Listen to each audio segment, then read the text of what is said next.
All right, welcome back to another episode of the All American News Podcast. I'm your host, Chris Driscoll.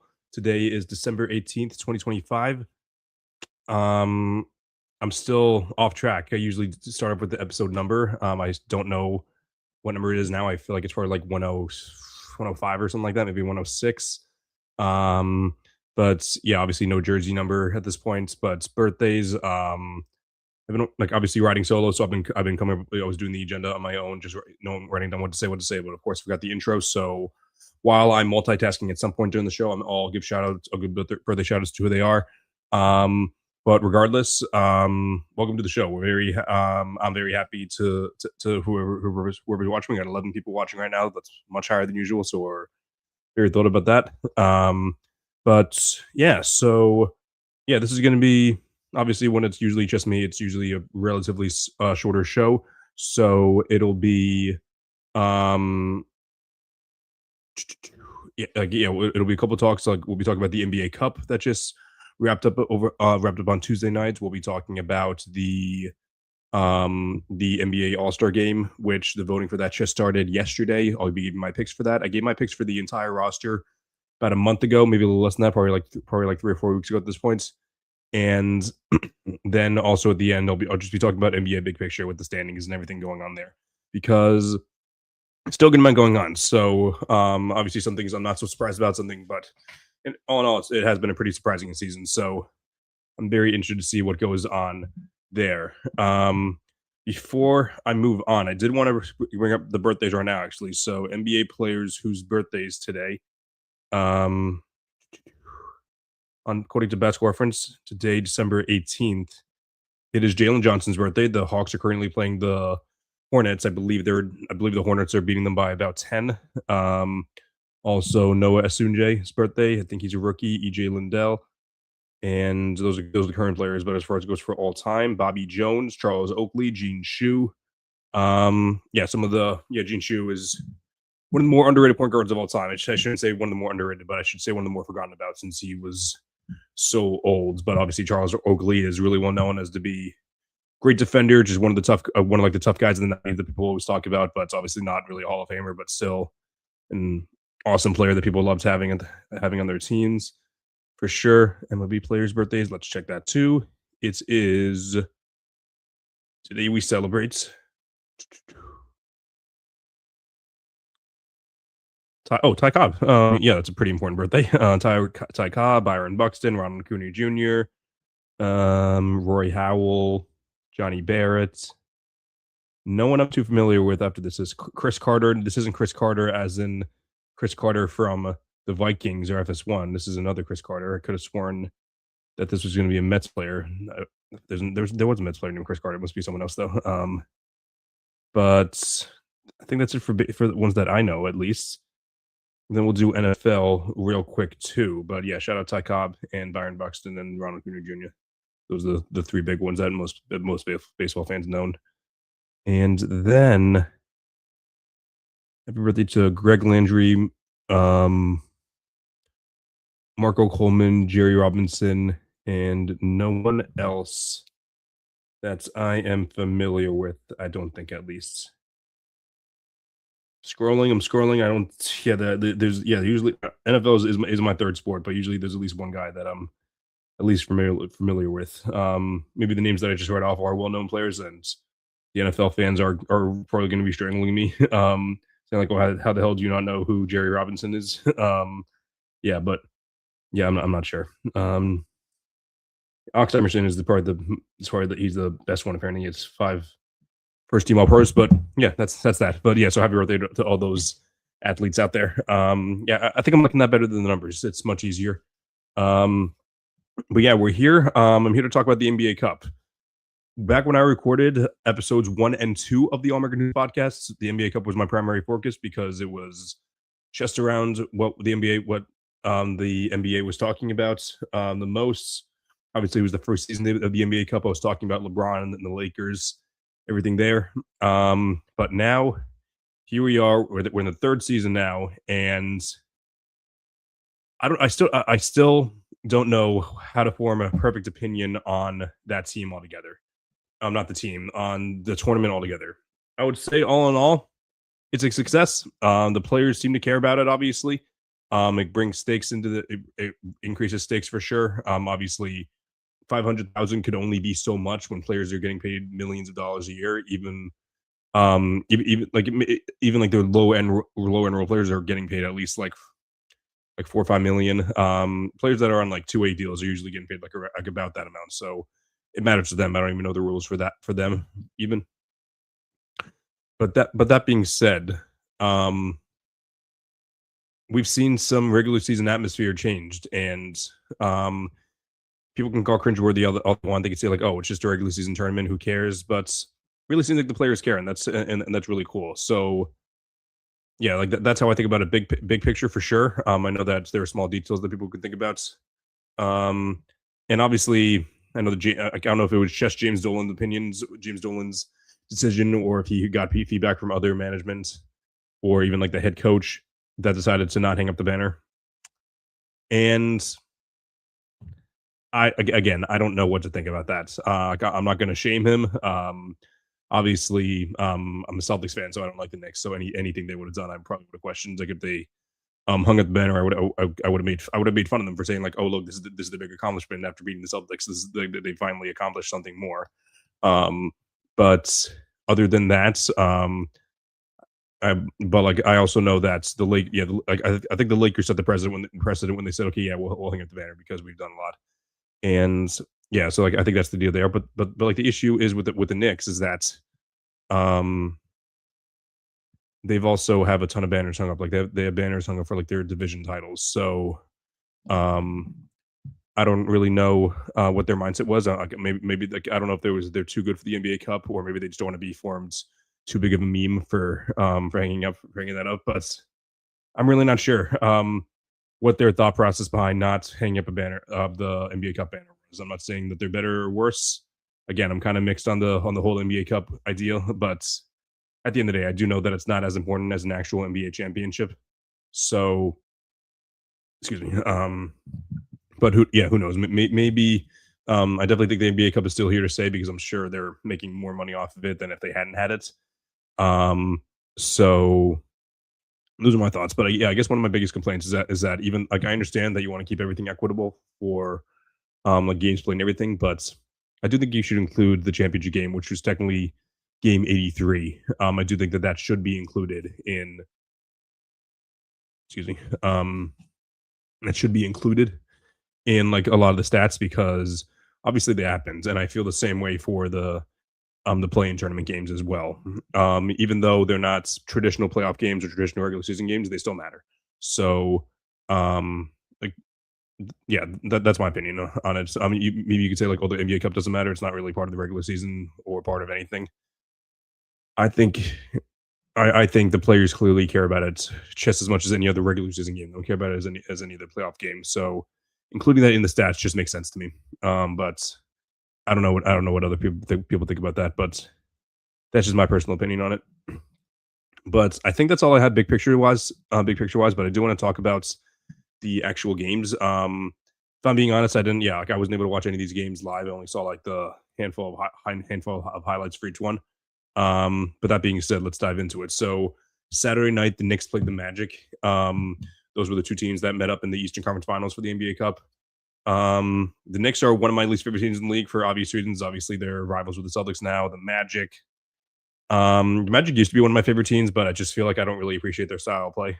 They're a great defensive team, which usually I love, but like I don't know anything. Like they don't really have anything on offense that excites me. Like Paulo Banchero is obviously a really talented player, but I'm on record saying that I've sold my stock in both and mostly in the Magic. I haven't sold all my stock on Paulo, but I've sold a good amount of it just because I don't know if he's going to be as good as people first expected him to be. Because at the end of the day, you can have all the talent in the world, but however, he still hasn't improved his shot selection. The turnovers are still a big problem, and the biggest one of all. It's been 4 years now. Every single season, I know that this year's a small sample size because he was injured for a good amount of it. But so far, the Magic have looked better with him off the floor than with him on the floor. And I know the on-off metrics can be a little misleading based on matchups and everything like that. But when something's constant for 4 years straight, you have to think about it. Or my charter. But So yeah, like I was someone that said like Opalo should be like one of the main one of like the main pe- pieces that people were thinking about when trading for Giannis. I don't know if the Magic would do that. I don't know if they wanted to give up on Paolo that quickly, especially for Giannis, who I think you should trade Giannis for anything, even with his injury concerns. But I understand why you'd want to be hesitant because he has been so injury prone the past few years, not just during the regular season, but like he's been injury prone at the end of the season, which is arguably a bigger problem than if someone was slightly more injury prone, but during the regular season, but they just happened to be healthier for the playoffs. So that's obviously what has been tanking Giannis's trade value. I don't really know. We haven't really talked about Giannis being traded lately because of his injuries. But yeah, who knows?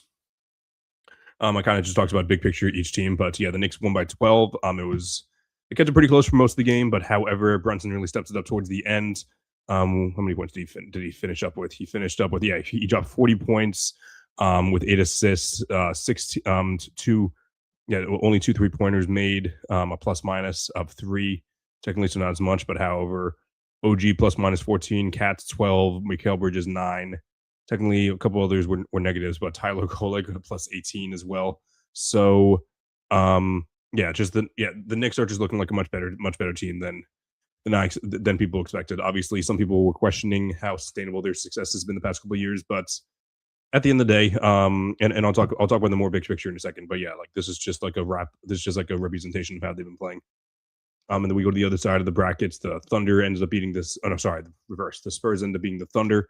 It was Wemby's first game back. I don't think Wemby played. Did he play 20 minutes? I don't know if he played just under or just over 20 minutes. He played 21 minutes. So yeah, that was probably his minutes restriction, which is usually a thing. I'm not even trying to sound like an old head here when I say like I don't get the points of minutes restrictions. Like I understand the idea of like, oh, you don't want to wear them out so much, but it's been a long time, and I just feel like the strategy hasn't been that great because you like play them the 20 minutes and then you just sit them out um for like when the game gets heated up. I feel like you should settle them in and then really want them to play for the end of it, especially the guy like Wemby. But obviously it ended up working. The Thunder ended up winning. Wemby was a plus 21 in a game that they won by 2 points. So you can see the impact there, 22 points. I want to see what Chet Holmgren, what was he? He was still a plus 18. So like obviously they must have staggered the minutes a little more. But that being said, Chet and Wemby they are like a traditional rivalry. They do not like each other at all. And again, I'm going to sound like an old head here. I think basketball is better when when there's personal beef between two players. Obviously the NBA is buddy buddy, and I don't know. Like I'm not saying that's a good or a bad thing, but that's just the reality of the situation. Um, but yeah, Wemby and Chet do not like each other, and as long as the two of them stay healthy, I think the two of them will be two of the best players in the league for a long time. Two of the best bigs in two, not only two of them, but debatably the two best bigs in the league for a long time. So that would be a pretty cool thing to see. But then eventually, knowing the NBA, knowing eventually at the end of their career, they'll end up liking each other just like Magic and Bird did. Not so much MJ and Isaiah; they still hate each other, but that's the take there. Who else played good in this? I'm just box score watching here, but yeah, De'Aaron Fox 22 points, Stephon Castle 22 points, Devin Vassell 23 points. So Dylan Harper only 8 points though. So yeah, I need to start watching the Spurs more because I'm someone who was flaunting over the fact that the Spurs traded for De'Aaron Fox, and I thought that he and Wemby were a match made in heaven, and I still think that can absolutely be the case. Given Fox both of their defensive abilities, given Fox's athleticism, and just paired up with Wemby's freakish skills, I think that that's going to be really really awesome. And I just want to see more of them, more basketball of them playing together. Both of them have been injury prone for the past 365 days, but hopefully that changes now. Both of them are healthy now, so we'll see what happens. Are they playing now? Are they playing tonight? I don't know. Let's check. They are playing now. They're playing the Wizards. They're up by 7. Is Wemby playing tonight? He's on the bench. I guess that means he's I guess yeah. Like this is according to Google, so it looks like he hasn't played yet. I don't know if that means he's probably not going to play. But yeah, they're up by 5 now. De'Aaron Fox with no points. Jeez, Stephon Castle 7 points. So yeah, the Spurs can be a fun team. We'll go over them more when we get into the standings, but I think they're going to be a fun team for sure. And then they obviously ended up losing to the Knicks on Tuesday nights by 11 points. And of course, that was on the back of Jalen Brunson, who ended up scoring 25 points with 8 assists, and OG Anunoby actually had more points with 28 points. Mitchell Robinson with 15 boards. So obviously, the Knicks are they're just continuing the magic from last season and the season before that. So again, I'll dive into them more once we go into the standings portion of it, but it's pretty safe to say the Knicks are the overwhelming favorites to come out of the East. Like, obviously, the Cavs are a much worse team than I thought. The Pistons are very young, so even though they're the better regular season team, the Knicks have been better lately, and you obviously trust them more in a playoff setting.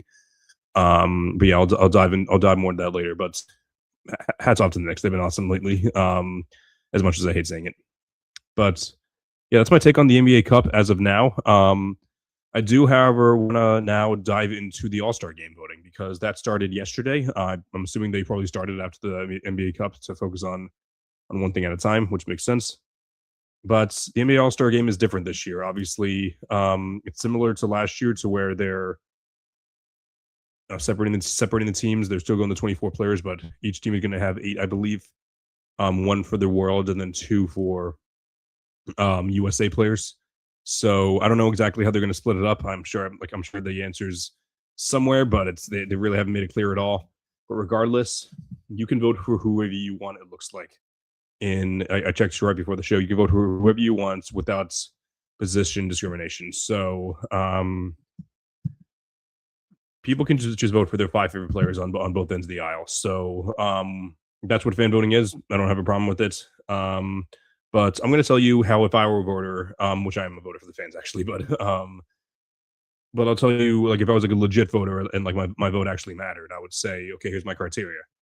My criteria I mentioned on the show before. If I'm voting for starters, I still think I still like to factor in positions because I know it's the All-Star game and it doesn't really matter at the end of the day. But I think if you're building 2 All-Star teams, you should have some type of position variance in there. I'm not saying you need a point guard, a shooting guard, a small forward, a power forward, and a center, and you need to be that. I'm not even saying you need to have 2, like it was before, two guards, 2 front courts, and a center. What I am saying, however, is let's keep some consistency. So what I'd like, I like teams to have 2 guards. I like teams to have 2 front courts, and then I like the team to have 1 wild card for each conference. I'll say it again. Each conference has 2 guards. Each conference starting lineup is going to be 2 guards, 2 front courts, and 1 wild card. So anyone. People say, "Oh, it doesn't really matter," but it does. You can't just field a bunch of players with 5 guards on each, like 5 guards on one end and then 5 centers on the other end. That just doesn't. It's not basketball to me. So, and again, I know it's the All-Star game, so they want to say, "Look, it doesn't matter. Just pick the best players," and I get it, but I'm a traditional guy. I like to have some type of position variance. And again, I'm not just saying, no, we need point guard, shooting guard, small forward, power forward, center on both ends. I'm not even saying you need 2 guards, 2 front courts, and a center. I'm saying 2 guards, 2 front court, and a wild card. So players are eligible for 60% of the positions in the starting lineup. Every player is eligible for 60% because you're either a front court or you're a guard, and you can vote on it, and you can be eligible for one of the 2 one of the 2 of your position, and then the wild card. So you're eligible for 60%. So that's the way that I look at it, and that's the way that I would vote on it if I was a legit voter. So I'm gonna walk through exactly how I went about it. I do obviously I'm someone that values advanced stats, so I'm not going to go through all the stats that I go through, but I do look at them. I also look at the regular stats, so points per game is what I really focus on, especially because it's the All-Star game. And I also look at team success as well. So like those are like the 3 main things I look at. I test to a certain extent, but not really, because if I watch a player more, that means I'm going to be a little more biased to the player that I watch more, especially if I like the way they play. So to be fair, I do a little bit of box score watching, but I also know that people might scoff at that because they say like, oh, that doesn't tell the entire story. I know it doesn't tell the entire story, but if you looked at everything that told the entire story, you wouldn't be able to. I don't know how much time you have to be able to look at every single thing, and and have having a solid opinion on every single player, or at least every single candidate for like to be like all stars. So I focus on eye test just a little bit, but not a ton. It's mostly just the stats and team success. So yeah, that's really what. And also, not even just team success, but just impact on winning. So like, obviously, if your team's winning, but you're not really putting up any points or having much impact on your team, I'm not really going to be that interested. You're putting up a lot of stats and your team's winning, then yeah, I'm going to assume that you're impacting your team. So that's the way that I'm looking at it. So all in all, I'm going to start off with the Western Conference because I'm just going left to right geographically. So the two guards, don't think it could be more obvious. The first one obviously being the reigning MVP, the reigning Finals MVP, and the scoring champion, Shai Gilgeous-Alexander. Anyone surprised? I don't think I need that much of an explanation. He's playing like one of the best scoring guards of all time. Some people are saying it's the best scoring season since Jordan. Some saying he's even better than prime Steph. I don't know if I agree with that, but it's one of the better than Steph. Okay, not better than Steph, not better than like you saw. I was born in '99, so I didn't see prime MJ play. As far as it goes for players on my lifetime, I'm not sure if I put him on the same level as prime Steph. But guess what? I'm putting him on the same level as prime Kobe and prime D Wade. I can tell you that. So he's right there with those guys. Definitely a top 5 guard of my lifetime for sure. So Shai is 100% without a doubt one of those guys. The next guy I have up is a guy who I'm not a fan of at all, who's someone that I have debated against in comment sections about, someone who I've downplayed his impact on, but at the end of the day, he's still phenomenal. Might be a hater of him mainly just because of certain things about him, but it's Luka Doncic. Say everything you want about him. He's a walking 30 points efficient triple double machine. And the Lakers offense, let's be honest, isn't really that good. They're not like a good team. They're not really a good team offense. Like Austin Reeves is great. So it's really just those two guys. LeBron really isn't as good as he used to be. He's also very injured. DeAndre Ayton stinks. I don't really like him at all. Riyad Jamar is fine. And then just a bunch of one role guys. So I'm just someone who is I'm not as high in Luka for sure, but that being said, it gets pretty hard to be a quote unquote hater of Luka when he does stuff like this. Like, let me check the numbers real quick. Like, this is just like let's see. So this season he's averaging 35, 8, and 8. So just all that is insane. He missed a couple games at the beginning of the year and like missed like 1 or 2 later. So you know, dock him a couple points for that, but I don't think it nearly justifies taking him off this ballot. I'm not going to go over the honorable mentions yet because I'm going to add those on to the wild card because if you're not one of the best 2 guards for the guards, you could still make it for the wild card. So I'll touch on that later. But obviously the next one up as we go to the front court, it's obviously Nikola Jokic. Again, any questions? This is someone who is, again, one of the best players of my lifetime.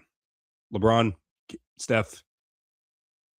I think that's it. I think Jokic is the 3rd best player of our lifetime. I think he's better than Shai. I think he's better than Kobe. I think any season is probably better than Kobe. So it's tough. He's better than Giannis. Like, just again, like a walking 30 points, triple double, walking impact machine. The Nuggets wouldn't be like a 2 or 3 seed without him. Like, they not even close. So are they the 2 seed? I think they're like chess. They're like chess, like tied with the Lakers maybe.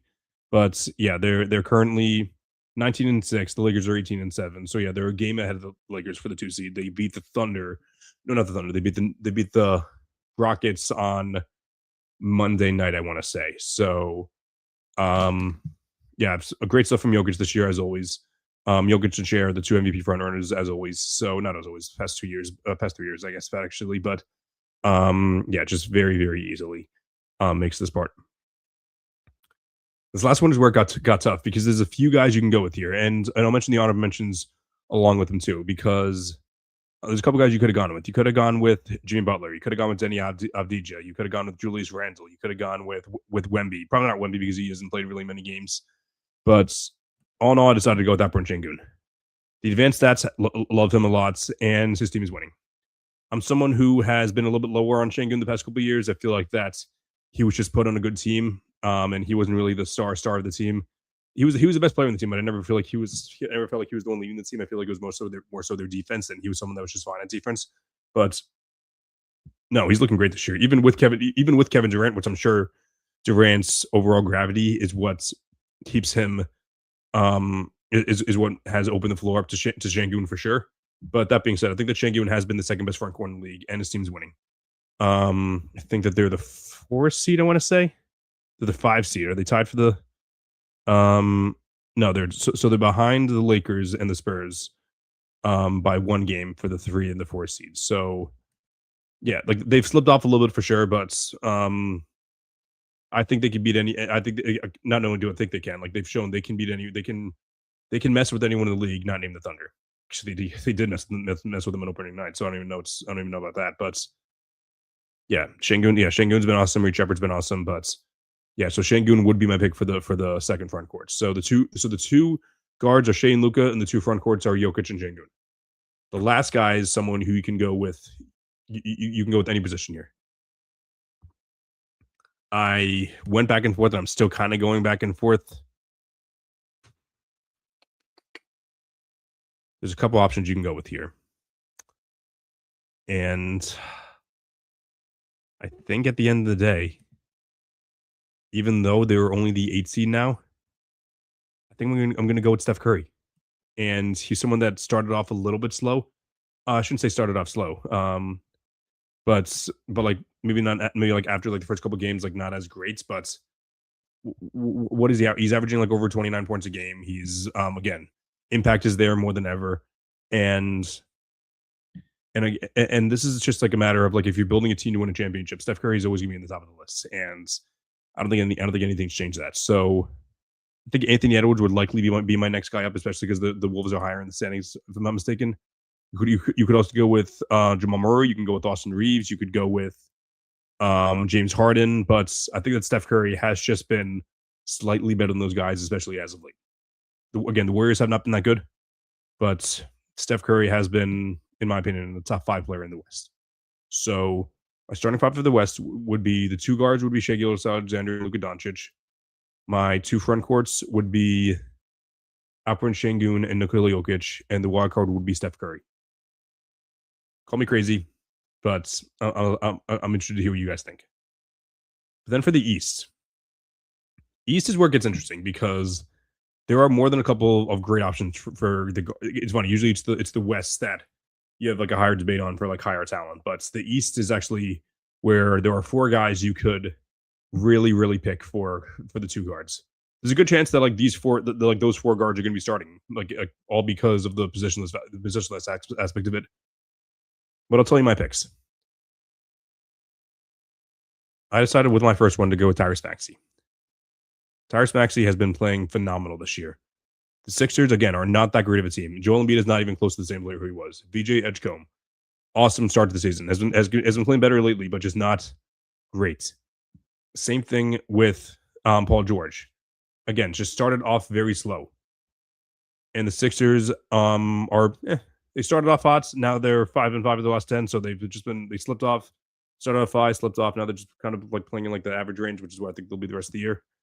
But it's not because of Tyrese Maxey. Tyrese Maxey is playing like top 3, maybe even top 2 player in the East.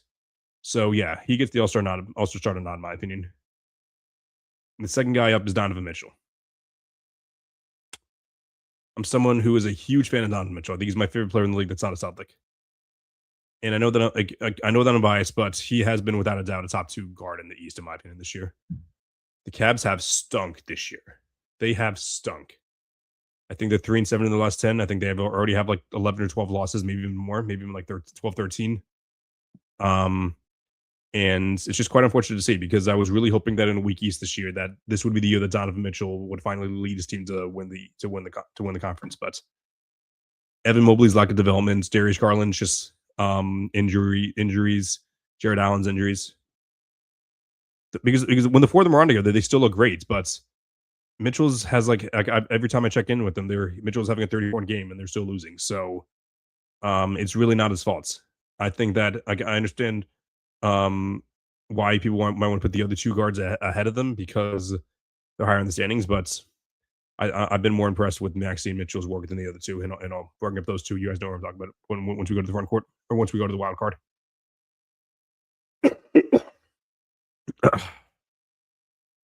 So, the front courts. This is the big question here. Giannis has played in how many games? Let's see. Giannis has played in 17 games, and one of those games was for 3 minutes. Is that enough? Is that enough for him to get a start in the All-Star game? It depends on when he comes back, in my opinion. But if voting ended today, they just said, like, okay, voting's open for a day. We're going to close it now. Chris, who do you got? I'm thinking about it. Has Giannis played enough? And in those games, has he played good enough to justify me placing him above the guys who have played enough games? If you asked me before I started recording, I would have said yes. But I'm thinking about it now. I'm going to say no. Because it's not like I understand the East has been weak, but the two guys I'm going to mention have been playing awesome basketball this year and have been playing winning basketball this year for teams that we're not supposed to win this year. And I'll tell you them now. The first one up is my guy, Jaylen Brown. Giannis has played on a per-game basis much better than Jaylen Brown. And everyone expects him to. Giannis is, when healthy, a top 2, top 3 player in the league. Maybe some Bucks fan would even say he's the best. So if you want to say, okay, he's played in more than 15 games, if that's your cutoff, that's fine. I don't know if that's my cut. It might be my cutoff for the roster spots. It's not my cutoff for starting spots, especially when a guy like Jaylen Brown isn't playing his best basketball of yet. The Celtics' expectations were down the floor without Jason Tatum, but Jaylen Brown said, "Nuh-uh, we're gonna play. We're gonna go out. We're gonna win every game that we can, and we're gonna work our tails off when we do." Jaylen Brown, in my opinion, has 100% earned an All-Star spots, and I think he should be the first guy that I would check off if it was still like the front court. I'm still envisioning that it is, and since I am envisioning like the way that it is, I'm putting Jaylen Brown as an All-Star starter. Next guy up, another team that was not supposed to win a lot of games this year. A team that was like, when I saw them, I'm like, I hate this team. This team is just so weirdly constructed. But Scotty Barnes has been awesome this year. The Raptors are currently the 3 seed, if I'm not mistaken, and Scotty Barnes is currently averaging 19 points, 37% from 3, 50% from the field, 8 rebounds and 5 assists, and has just been playing very good basketball. So I'm thinking about it. Maybe he hasn't been playing as good enough to justify me putting him over Giannis, but I just think that 16 games plus 2 minutes, 3 minutes, that doesn't have to for me to be a starter. So Jaylen Brown 100% unequivocally has to be an All-Star starter for me. I think Scotty Barnes it's by a hair, but yeah, I'm starting Scotty Barnes over Giannis. Now. If Giannis comes back, I don't know, is it or like next week at this point, or is it no? Was it 2 to 4 weeks, or was it 4 to 6 weeks that they were sidelining him for? I don't even remember, but yeah, I'd much rather be starting Scotty Barnes than Giannis for sure though. Because solely because the games played. So Scotty has played in how many games has he played in?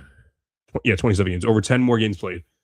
I know that games played might not matter to some people, but it does for me in a situation like this. So Jaylen Brown and Scotty Barnes. Now the last All-Star spot. Now some people might say, like, when you think about it, so it's between two guys. You guys already know from the beginning. Between Jalen Brunson and Cade Cunningham, the two best players on the two best teams in the East. They should get both of them should be starting, right? I don't know if it exactly works like that. For all NBA voting, I might say yes, but for All-Star voting, I'm going mostly based off individual, unless it's like that big of a gap. Like how many games are the Knicks above the Cavs? I think they're Knicks are currently 4.5 games ahead of the Cavs, which is pretty big, but it's not like it's like the Knicks are the 1 seed and the Cavs are the 13 seed. This is like the Knicks are the 2 seed and the Cavs are the 9 seed, right? Did I say the 9 seed or the 9 seed? So Yeah, that's a pretty big gap, but the Cavs are still like competing, and it's like they just haven't been closing games. So that's why I'm still going to go Donovan Mitchell over Jalen Brunson. But I am going to go. I'm going to give Jalen Brunson the nod over Cade Cunningham, though. That is because even though the Knicks have had a great supporting cast this year with everything going on, I still think that Brunson has carried the Pistons a little more than Cade has. I'm sorry, I think the Brunson's carried the Knicks more than Cade has carried the Pistons.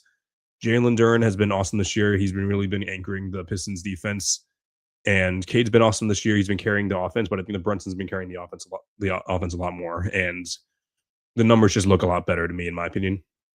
So Brunson would get that last starting spot if they were up to me. So you hate to see it's that you hate to see like, okay, the Pistons have 5 losses this year. They're not going to get a starter. If this is only until today. So voting doesn't close for like another couple weeks. I don't even know when voting closes. Let me check that right now. But this is only for today. When does NBA voting end? It ends on January 14th. So yeah, about a month from now.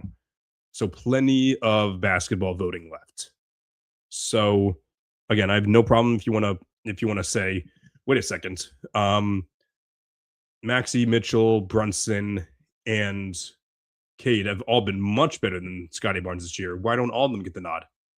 If you want to do that, be my guest. And I'm not judging you at all. I'm not even trying to be condescending when I say like, oh yeah, if you want to do that, go ahead. I'm actually saying no. If you want that to be your criteria, be my guest. I like to have in positions incorporated some way somehow. I know technically I didn't draft a center. I technically didn't vote for center, but I did vote for 2 front courts, and I think that Jaylen Brown and Scotty Barnes had played good enough and enough games to justify me starting on them for the All-Star game. So in short, my All-Star starters as of December 12th. Let me start over. In short, as of December 12th. One more time. In short, as of December 18th, 2025, my Western Conference starters would be Shai Gilgeous-Alexander, Luka Doncic, Nikola Jokic, Alperen Şengün, and Steph Curry.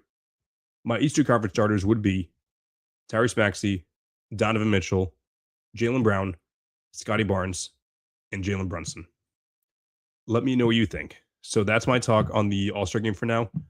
I'm going to talk about the NBA standings real quick. Figured I did want to talk about something current event-wise for the last portion of the show.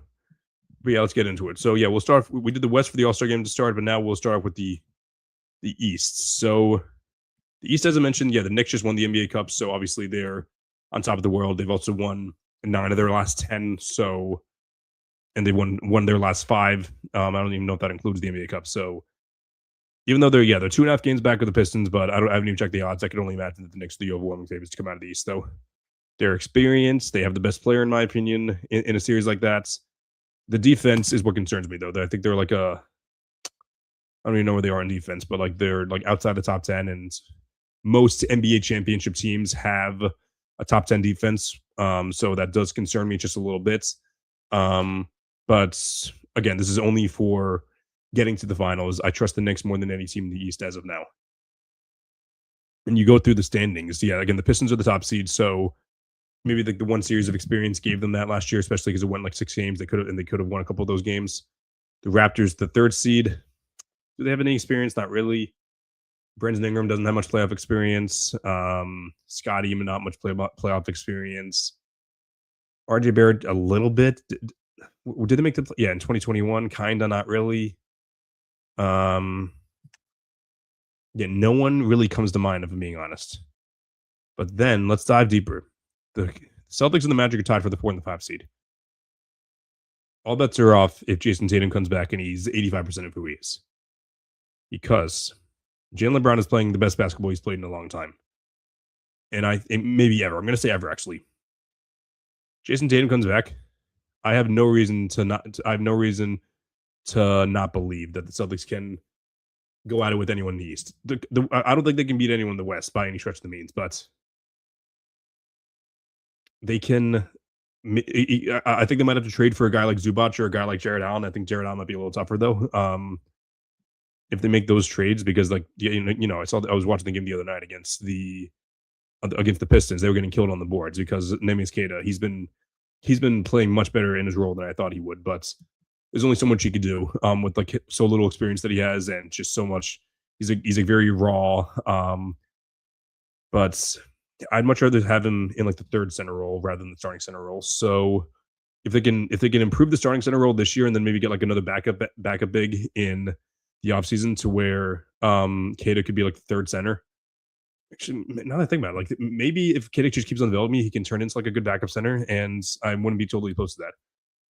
But Jordan Walsh has been phenomenal this year. Derek White has really been living up to average the means. So average the means, I don't even know if that's the right terminology, but at the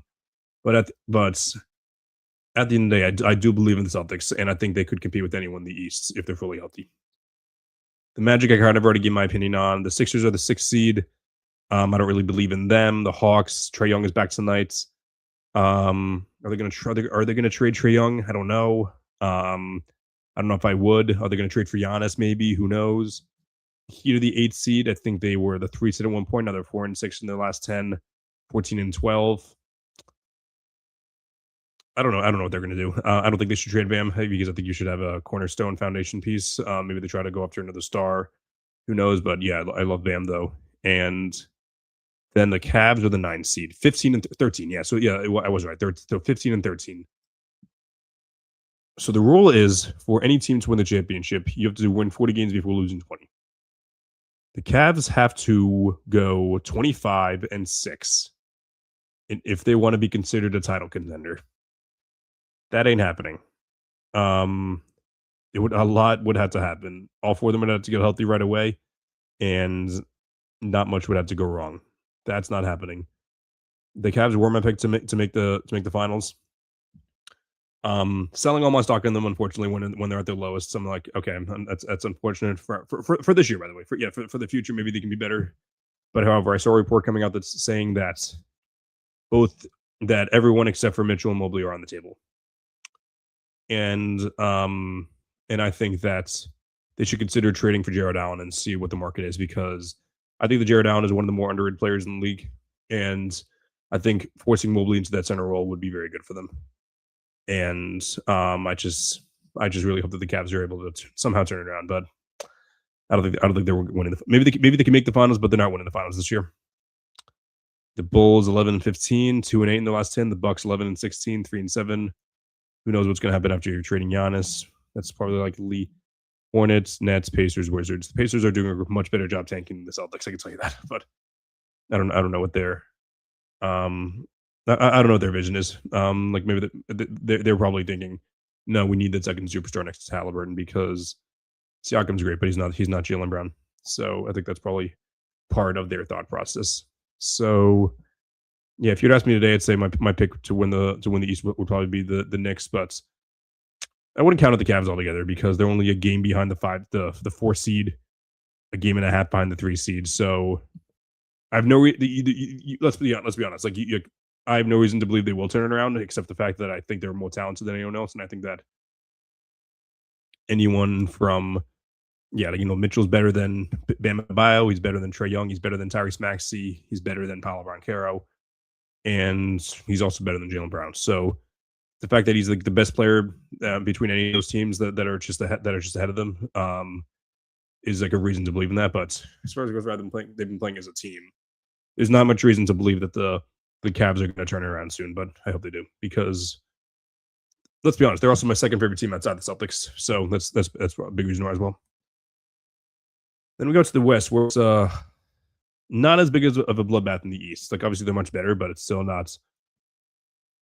It's still kind of spread out. So the Thunder are currently sitting at 24-2. The Nuggets are 4.5 games behind the Nuggets. The Lakers are a game behind the Nuggets are 4.5 games behind the Thunder. The Lakers and the Spurs, both tied for 3 and 4, are 1 game behind the Nuggets.